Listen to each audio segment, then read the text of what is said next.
తండ్రి, దయగలిగిన పరిశుద్ధ ప్రభువా, ఈ దైవ ధ్యానంలో మీ కృప మాతో ఉంచి నడిపించమని యేసు పరిశుద్ధ నామమున అడిగి వేడుకొనుచున్నాము తండ్రి.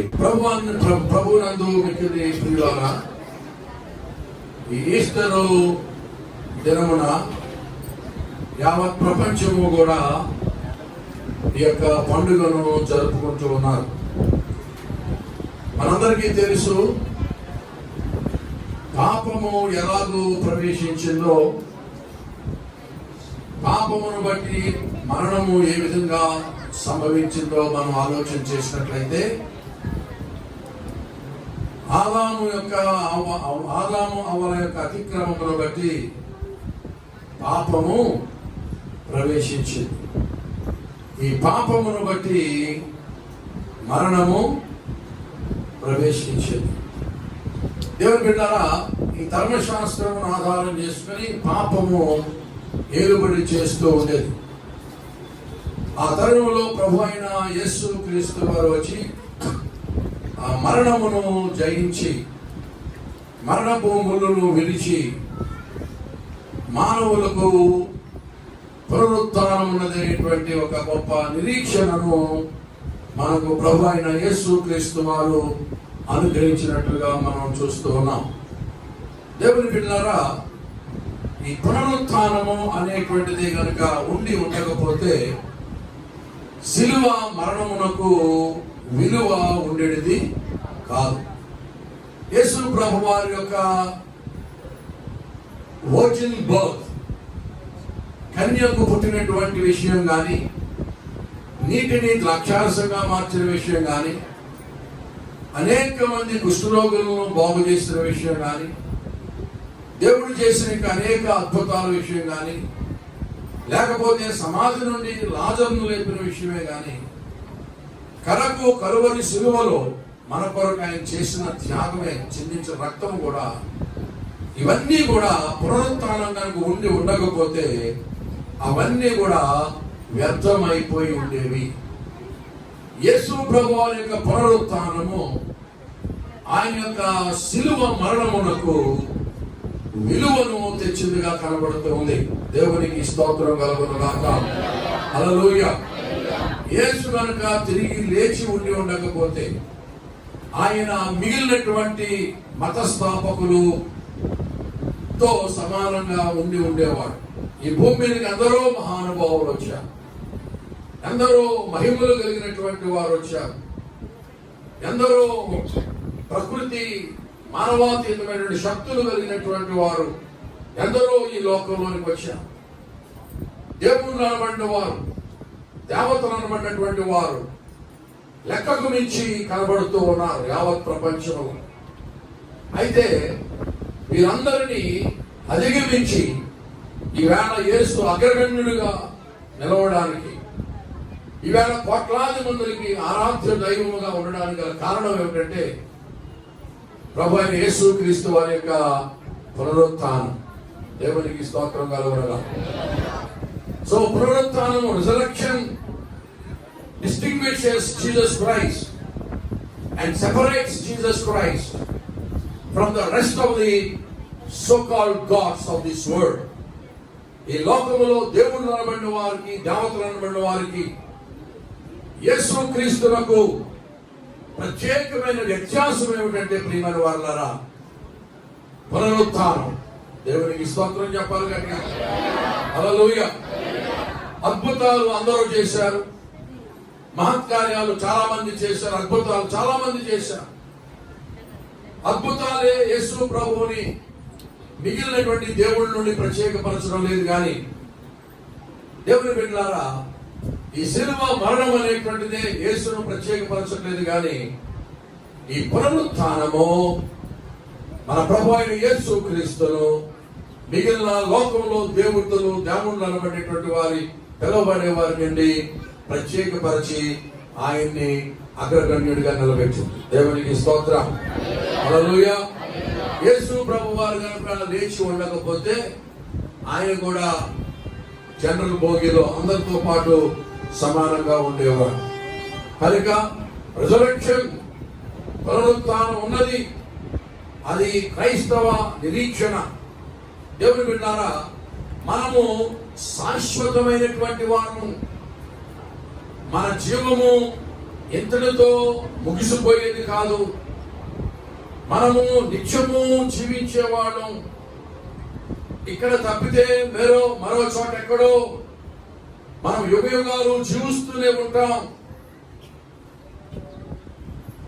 శాశ్వత కాలమును కూర్చున్నటువంటి జ్ఞానము దేవుడు మన మనసుల్లో ఉంచాడు. మనము జంతువుల వంటి వారం కాము, పక్షుల వంటి వారం కాము. పక్షులకు జంతువులకు ప్రాణం ఉన్నది కానీ వాటికి ఆత్మ లేదు. ఈ జీవాత్మ కలిగినటువంటి మనము యుగయుగములు జీవించేటువంటి వారు అనేటువంటి ఆ సెన్స్ మన యొక్క మనస్సులో ఉంచిన శాశ్వత కాలమును వచ్చిన జ్ఞానము దేవుడి నరుని హృదయంలో ఉంచాడు. ఒంటరిగా ఉన్నప్పుడు మనకు తెలుస్తుంది, we are going to live for ever. కనుక ఈ ఎవరు అనేటువంటిది దేవుని బిడ్డలారా, దయచేసి మీరు దానియేలు గ్రంథము 12వ అధ్యాయము ఒకసారి తీసినట్లయితే ఒక మాట అందులో చదువుకుని ధ్యానం చేద్దాం. దానియేలు గ్రంథం 12వ అధ్యాయం.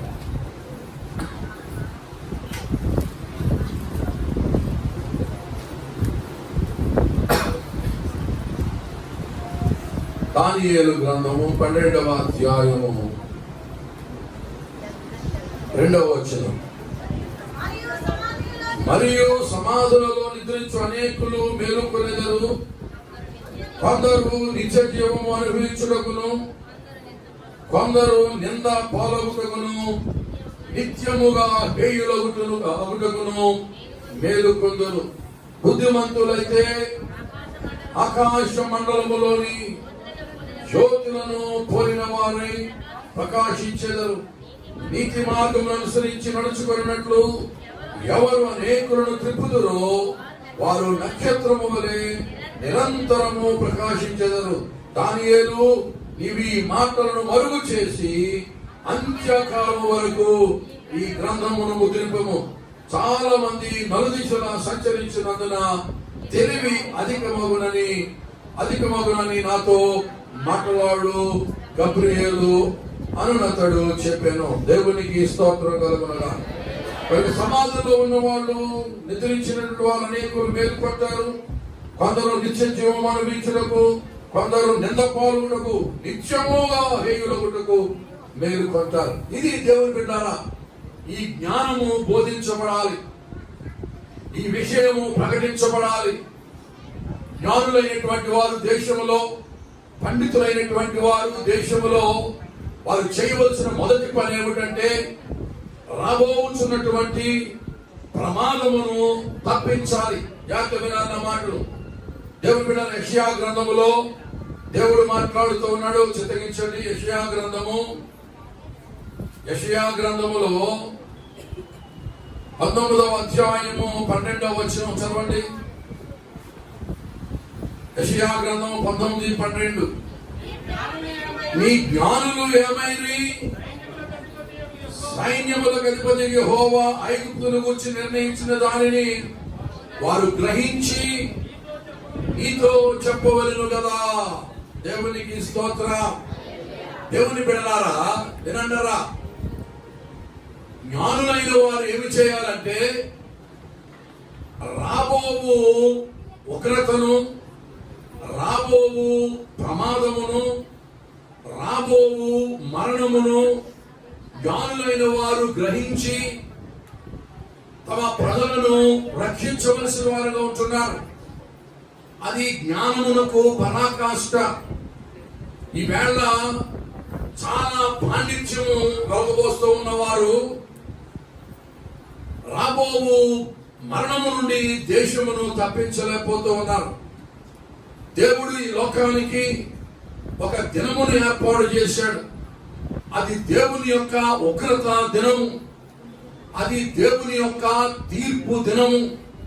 అది దేవుని మాటలు వినని వారికి, దేవుని యందు విశ్వాసం ఉంచని వారికి ఏర్పాటు చేసినటువంటి చాలా భయంకరమైన ఒక ఘోరమైనటువంటి దినమును సృష్టికర్త ఏర్పాటు చేశాడు.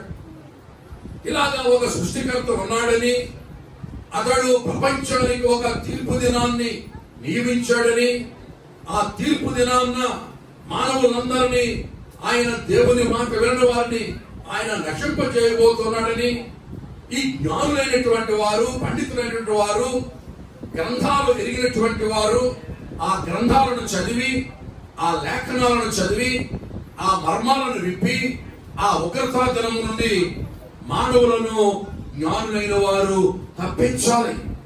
అది జ్ఞానుల యొక్క ప్రథమ కర్తవ్యము. It is the major primary responsibility of the so-called intellectuals of the society to see that the society is saved from the impending danger. There is a danger coming forward. దేవుని బిడ్డలారా, వాతావరణ పరిశోధన కేంద్రం ఉంటుంది. ఈ వాతావరణ పరిశోధన కేంద్రం వారు ఏం చేస్తారు? రాబోవు సునామీ, రాబోవు తుఫాను వారు ఐడెంటిఫై చేసి ప్రజలను అప్రమత్తం చేయడంతో చాలా మరణాలను వారు తప్పించగలుగుతున్నారు. ఈవేళ తుఫాను రాబోతుంది, పలానా స్థలంలో కేంద్రీకరించబడి ఉంది, అది ఎంత స్పీడ్తో వస్తా ఉంది, అది ఈ దిశగా వస్తా ఉంది, పలానా రోజుకి ఇక్కడికి చేరబోతూ ఉంది. కనుక బోట్స్ లోకి వెళ్ళేవారు, ఫిషింగ్ కి వెళ్ళేటువంటి వారు అందరూ ఆగిపోండి. అలాగే ఓడ ప్రయాణాలు, సముద్ర ప్రయాణాలు ఆపండి, ఆ ట్రైన్స్ కూడా బ్లాక్ చేయండి అని చెప్పడం ద్వారా ఎంతో మందిని సేవ్ చేయగలుగుతూ ఉన్నారు. అలాగుననే ఈ జ్ఞానులైన పండితులు, ధర్మశాస్త్రం ఎరిగిన వారు, పురోహితులు అనబడిన వారు, పూజారులు అనబడిన వారు, ఏమండి మతోద్ధారకులు అనబడినటువంటి వారు, లేకపోతే పీఠాధిపతులు అనబడినటువంటి వారు, మత బోధకులు అనబడినటువంటి వారు, ప్రవచనాలు చెప్పేటువంటి వారు ఒక విషయం గమనించాలి. ఒక లోకానికి ఒక తీర్పు దినము దేవుడు ఏర్పాటు చేశాడు. అందుకని దేవుడు అడుగుతున్నాడు, మీ జ్ఞానులు ఏమయ్యారు? వారు గ్రహించి ప్రజలను ఈ యొక్క విపత్తుని తప్పించాలి కదా. ఐగుప్తు జ్ఞానులు ఏమయ్యారు? ఐగుప్తు యొక్క జ్ఞానులు ఏమయ్యారు? ఐగుప్తుకి నేను ఒక కీడు నిర్ణయించాను, ఒక శాపము నిర్ణయించాను, ఐగుప్తు దేశం మీద ఒక కీడు రాబోతుంది. దాన్ని జ్ఞానులైన వారు చదివి గ్రహించి దేశాన్ని అప్రమత్తం చేసి ఆ పాపం నుంచి, లేకపోతే ఆ రాబో ఉగ్రత నుంచి తప్పించాలి కదా. మీ జ్ఞానులు ఏమయ్యారు అని లేఖనంలో దేవుడు మాట్లాడుతున్నాడు. ఈవేళ మన భారతదేశంలో ఉన్నటువంటి జ్ఞానులు ఏమయ్యారు? ఇవాళ ఎన్నో గోష్ఠులు జరుగుతూ ఉన్నాయి, ఎన్నో పండితులు మాట్లాడుతూ ఉన్నారు. వాళ్ళు ఒక ఉగ్రతా దినము ఈ లోకానికి ఏర్పాటు చేయబడిందని, ఒక తీర్పు దినము దేవుడు ఏర్పాటు చేశాడని, ఆ దేవుడు తన కుమారుడైనటువంటి యేసుక్రీస్తుని లోకంలోనికి పంపిస్తాడని, ఆయన ఫలానా రుజువులతో గుర్తులతో వస్తాడని, ఆయన ఫలానా విధంగా మరణిస్తాడని, మరణించి తిరిగి అందరికీ ప్రాయశ్చిత్తం జరిగిస్తాడని, తర్వాత ఆయన రెండవసారి రాబోతున్నాడని, ఈ సువార్తను నమ్మని వారికి ఒక నిత్య నాశనము, నిత్య అగ్నిగుణమునని దేవోక్తులు చదివి, లేఖనాలు చదివి, సకల గ్రంథాల సారాంశాన్ని రంగరించి దేశాన్ని రాబో మరణము నుండి తప్పించాలి. దేవునికి స్తోత్రం కలుగును. అది జ్ఞానం అనబడుతుంది. అది జ్ఞానం అనబడుతుంది. పద్యాలు రాయడం, ఏమండి పొయిట్రీ రాయడం, అవధానాలు చేయడం, ఏమండి అంత్యాక్షరాలు చెప్పడం, ఉత్గ్రంథాలు రాయడం కాదు. దేవుని పెట్టారా? రాబోవు ప్రమాదం, రాబోవు మరణము, రాబోవు ఉగ్రత, రాబోవు నిత్యనాశనము నుండి నీ ప్రజలను తప్పించలేకపోతే, నీ కాలంలో, నీ బ్రతుకు దినాల్లో నీకు అంత జ్ఞానం ఉండి, నీకు అంత తెలివి ఉండి, నీకు అంత పాండిత్యం ఉండి, నువ్వంత జ్ఞానివై ఉండి నీ ప్రజలను రాబోతున్నటువంటి నాశనం తప్పించలేకపోయావంటే నువ్వు జ్ఞానిగా లెక్కలోకి రావు. జ్ఞాని అంటే పట్టణాన్ని కాపాడినటువంటి వాడు జ్ఞాని, ప్రజలను కాపాడినటువంటి వాడు జ్ఞాని, రాబో మరణం నుంచి తప్పించేటువంటి వాడు జ్ఞాని. కనుక ఈ ఐగుప్తులో మాట్లాడుకోండి 19:12 నీ జ్ఞానులు ఏమైనా సైన్యముల అధిపతి యెహోవా ఐగుప్తు గురించి నిర్ణయించిన దానిని వారు గ్రహించి నీతో చెప్పవలను కదా. సోయనధిపతులు అవివేకులైరి, లోపాధిపతులు మోసపోయి, ఐగుప్తు గోత్ర నిర్వాహకులు అది మార్గము తప్పినట్లు చేసిరి. యెహోవా ఐగుప్తు మీద మూర్ఖత గల ఆత్మను కుమ్మరించి ఉన్నాడు. మత్తుడు తన వాంతిలో తూలిపడినట్లు ఐగుప్తు తన పని అంతటి విషయమై వారు తోల చేసి ఉన్నారు. ఒక మత్తు బాగా తాగేసి వాడి వాంతిలో మత్తు పడిపోయి, వాడి వాంతిలో కప్పుకున్న వాంతిలో వాడే పడిపోయి మొహం పెట్టుకొని ఉన్నట్టుగా ఈవేళ ఐగుప్తు ఉన్నది. లేకపోతే మన దేశం ఎలా పరిస్థితిలో ఉన్నది ప్రియులారా? వాంతి కప్పుకొని మత్తులో ఒక మూర్ఖత కలిగినటువంటి ఆత్మ, ఒక మూర్ఖత కలిగిన ఆత్మ ఎన్ని రుజువులు చూపించినా, ఎంత తర్కము వాడినా, ఎన్ని సూచనలు కనిపించినా, ఎంత తేటగా బయలుపరిచినా ఇవాళ జ్ఞానులు మార్పు చెందట్లేదు. వారు మారు మనసు పొందులు యేసును నమ్మట్లేదు. చివరికి ఒక రోజు రాబోతా ఉంది. ఆ వేళ మీరు ట్యాప్ ఇప్పగానే ఏమొస్తుంది తెలుసా? ఏమొస్తుంది? రక్తం వచ్చేస్తుంది. ట్యాప్ ఇప్పగానే రక్తం వస్తుంది, లేకపోతే ట్యాప్ ఇప్పగానే విషం వస్తుంది. ఆ ట్యాప్ నీళ్ళు తాగి చాలా మంది చచ్చిపోతారు. ఎందుకు చచ్చిపోయారు అంటే అప్పుడు ఏం చెప్తారు తెలుసా? దేశ ప్రజలట మన మీద గ్రహాంతర వాసులు దాడి చేస్తా ఉన్నారు. గ్రహాంతర వాసులు వచ్చి దాడి చేస్తున్నారని సైంటిఫిక్ రీజన్స్ చెప్తారట. కానీ ఇదిగో బైబిల్లో ఇలా రాస్తుంది, వ్రాయబడినట్లుగా జరుగుతూ ఉంది. కనుక సత్యదేవుని యొక్క మాటలు నెరవేరుతూ ఉన్నాయి. మనము తెలుసుకొని మారు మనసు పొందాం అన్న స్థితికి రారు. అందుకనే మూర్ఖత కలిగినటువంటి ఆత్మ దేవుని బిడ్డ బైబిల్ చెబుతా ఉంది. మన కవులు చెప్తుంటారు, ఏంటి? తిమిరి ఇసుమన తైలంబు తీయవచ్చు, తమిళ మృగతృష్ణలో నీరు త్రాగవచ్చు, తిరిగి కుందేటి కొమ్ము సాధించవచ్చు, చేరి మూర్ఖుల మనసు రంజింపరాదు. తిమిరి ఇసుమన తైలంబు తీయవచ్చట, ఇసుకలో నుంచి ఏదోలాగా నూనె తీయొచ్చంట. తిమిరి ఇసుమన తైలంబు తీయవచ్చు, తమిళ మృగతృష్ణలో నీరు మృగతృష్ణ అంటే తమిళ మృగతృష్ణలో నీరు త్రాగవచ్చు. ఇంగ్లీష్లో ఏమంటారు దాన్ని? ఎండమావులు. ఏంటండి ఎండమావుల్లో నీళ్ళుంటాయా? ఎండమావుల్లో నీళ్ళుంటాయా? దాంట్లో కన్నా నీళ్ళు తేవచ్చట. కుందేటి కొమ్ము ఉండదా, తిరిగి కుందేటి కొమ్ము సాధింపవచ్చు, చేరి మూర్ఖుల మనసు. మూర్ఖత కలిగిన ఆత్మ ఈవేళ దేశం మీద పనిచేస్తా ఉంది. మన దేశంలో ఎందరో పండితులు ఉన్నారు, మహానుభావులు ఉన్నారు, విద్యావేత్తలు ఉన్నారు, జ్ఞానులు ఉన్నారు, గ్రంథాలు పఠించిన వారు ఉన్నారు. కానీ ఒక దినము మరి బైబిల్లో ఉన్న దేవుడు లోకానికి నియమించాడు. దేవుని బిడ్డలారా, అటువంటి రాబో ఉగ్రతను తప్పించేవాడు నజరేయుడైన యేసు క్రీస్తునాడు. దేవునికి స్తోత్రం కలుగునుగాక. హల్లెలూయా. రాబో ఉగ్రతను తప్పించాలంటే ప్రభువైన యేసు క్రీస్తును నమ్మాలి. దేవుని బిడ్డలారా, రాముడు ఒక వారధి కట్టాడు. ఎక్కడి నుంచి ఎక్కడికి? ఇండియా నుంచి శ్రీలంక కట్టాడు. అదైనా కోతులతో ఎవరితో ఏది పని చేస్తుంది? ఎవరికి మనకైనా ఉపయోగమా? వారధి ఇక్కడి నుంచి కోతులతోటి కడితే ఏమైనా ప్రయోజనం ఉంటుంది? కానీ యేసు ప్రభు నరలోకము నుండి పరలోకానికి ఒక వారధి నిర్మించాడు. గుడ్ ఫ్రైడే రోజు దేవునికి నరలోకం నుండి పరలోకానికి వారధి. దేవునికి స్తోత్రం కలుగునుగాక. హల్లెలూయా, హల్లెలూయా. రాముడి పరిచర్య అంతా వాళ్ళ వైఫ్ తోటే సరిపోయింది. ఆవిడని ఎత్తడం, తెచ్చుకోవడం, తీసుకోవడం. దేవుని బిడ్డలారా, ఈవేళ ప్రభు అయిన యేసు క్రీస్తు మరణమును జయించాడు. దేవునికి స్తోత్రం చెప్పండి. బైబిల్ చెబుతా ఉంది, ఆయన మృతుల్లో నుండి లేచి ఉండకపోతే మనం ఇంకాను మన పాపముల్లోనే మనము ఉన్నాం. దేవుని బిడ్డలారా, యేసు మృతి పొంది ఉండకపోతే ఆయన రక్తం చిందించిన ఆ రక్తం మనకి ఏమైపోను? వేస్ట్ అయిపోయింది. యేసు రక్తం చిందించిన సిలువలో యేసు తిరిగి లేచి ఉండకపోతే అది దొంగలలో ఒకరి రక్తం వల్ల ఎంచబడడం తప్ప మన అతిక్రమములకు పాపములకు పరిహారం కలిగి ఉండేది కాదు. మనం ఇంకా పాపములోనే నిలిచి ఉన్నాము. అయితే శుభవార్త ఏంటంటే యేసు తిరిగి లేచాడు. దేవునికి స్తోత్రం. హల్లెలూయా. కనుక మనం శాశ్వత కాలం అనేటువంటి జీవం మనలో ఉంది. మనం ఈ వేట వాళ్ళం కాదు. మనం యుగాలు జీవిస్తామని చేపైకెత్తండి. పరలోక రాజ్యంలో మన చచ్చోళ్ళు అందరూ ఒక చోట ఉంటారు, కాలనీ కింద. ఎన్సిపిసి వాళ్ళు అందరూ చోటెట్టండి, దుర్గాపురం వాళ్ళు అందరూ పక్కన. పరలోక రాజ్యంలో అందరూ కాలనీలు అందరూ ఉండవు. ఇక్కడ సమర్పణను బట్టి అక్కడ స్టేజ్ ఉంటుంది. ఏముంటుంది? ఇక్కడ నీతిగా, ఇక్కడ యథార్థంగా, ఇక్కడ బాగా బతికితే అక్కడ మహిమలో ఉంటాం. లేకపోతే అక్కడ ఫుట్పాత్ దగ్గర ఎక్కడ ఉంటాం. ఆ మహిమ అప్పుడప్పుడు వచ్చి చూస్తూ ఉంటే బ్రదర్ ఎక్కడ ఉన్నావు ఏంటంటే ఇది మరి బతికేలాగా అయిపోయింది, మరి అక్కడ సరిగ్గా బతక.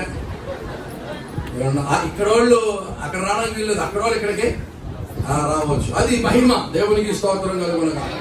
కనుక ఆర్డబ్ల్యూ ఎమర్సన్ అని ఆయన అమెరికన్ లిటరేచర్ లో చాలా బ్యూటిఫుల్ ఒక ఎస్సే రాశాడు. ఏంటంటే ద అమెరికన్ స్కాలర్. చెప్పండి. American Scholar is a very beautiful treatise written by R.W. Emerson with his philosophy, stating that the soul of man is eternal. Praise the Lord.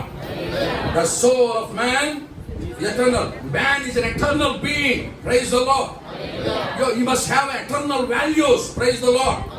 You cannot take the life of a man so easily. The soul of man is eternal. It lives forever. So it is very glorious. It is given by man, God to the mankind. That's why R.W. Emerson said, all is well and wisely put if I can carry force on my back, neither can you crack a nut. God is good all the time. And alage, all is well and wisely put. The squirrel and the mountain had a quarrel. Squirrel kene mountain ki quarrel gadav vachindanta. Setamnar kondakene godadake godantundanta kondantunanta. ఓ ఉడతా ఇంత ఉన్నావు, నువ్వా నోరు మూసుకుని వెళ్ళి నా దగ్గర నువ్వు నిలబడతావా? ఉడతే కొండ ఉడతాందంట. ఆ కొండ అందంట నా కొండ మీద బొమ్మలను చెట్లు పండుతాయి, మామిడి పళ్ళు, పనస పళ్ళు, రకరకాల చెట్లు, ఫలవృక్షాలు ఉన్నాయి నా మీద.